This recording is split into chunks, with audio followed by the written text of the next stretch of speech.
There is no reason for any individual to have a computer in his home. Ken Olsen said that in 1977, and it followed him to his grave. He meant a machine that runs your furnace and locks your doors, not the thing you are watching this on. But the line got clipped from its context, and the man who put computing on millions of desks became the punchline about the guy who never saw it coming. The standard story says digital equipment missed the personal computer. That part is true, but it misses the more interesting thing. And if you ever sat at one of their machines, you already feel it. You sat at one because of an idea.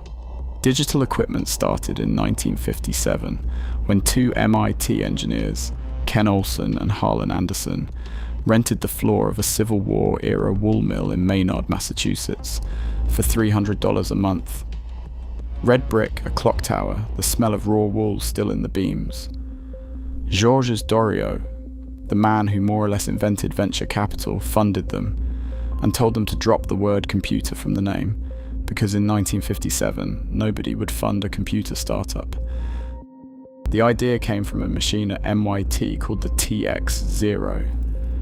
Students lined up for hours to use it, walking straight past a faster IBM machine to do it. The IBM machine was quicker, but you fed it punch cards and came back tomorrow for your answer. On the TX-0 you sat down, you typed, and it answered you while you sat there. You were not a supplicant handing cards to a priesthood. You were a participant. Hold on to that, because it is what DEC lived by, and it is what killed them. DEC's machines broke the price of computing. The PDP-8 in 1965 sold for $18,000, when an IBM mainframe rented for around $20,000 a month. They sold you the whole computer for less than 1 month of the competition. Then came the VAX in 1977, a machine that did the work of an IBM mainframe at a fraction of the cost. Its operating system was called VMS, and the engineer who led it was named Dave Cutler. Remember him. The VAX made DEC the second largest computer company on Earth, behind only IBM.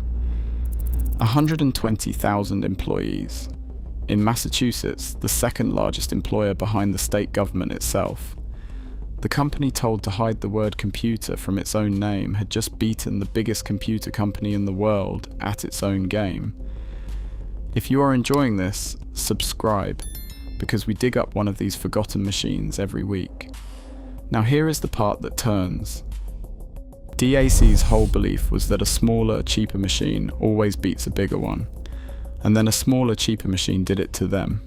The personal computer arrived, and Olsen could not take it seriously, because to him a real computer was something a serious institution owned, not a toy on a hobbyist's desk. But the deeper wound was the people. In 1988, DEC had a next-generation chip project, and Cutler was building its operating system, and management killed it. So Cutler quit. He walked out in October of 1988, took much of his team with him, and walked into Microsoft. There he built an operating system shaped by the DEC work he was never allowed to finish. It was called Windows NT. It became the core of every version of Windows after it, and later the backbone of Azure and the Xbox. DEC's crown jewel walked out the door and became the foundation of its rival's empire. By 1991, DEC posted its first full-year loss. Olsen was forced out of the company he founded in that mill, and here is the part that should have saved them. In 1995, DEC's lab in Palo Alto built Alta Vista, the first search engine that indexed the full text of the entire web. 300,000 searches on day one.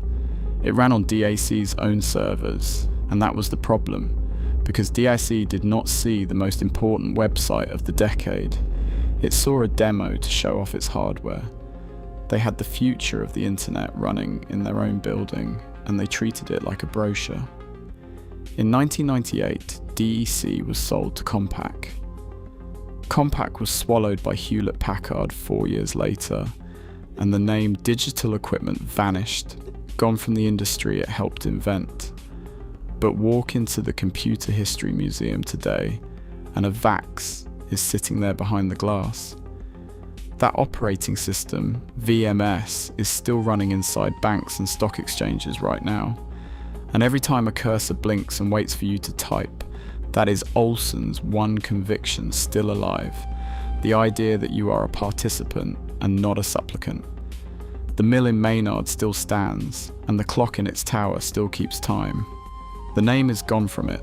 If you sat at a VAX terminal, or watched Alta Vista pull the whole web out of the dark before Google existed, tell us the machine and the year in the comments. The people who use these things remember what the earnings reports never will.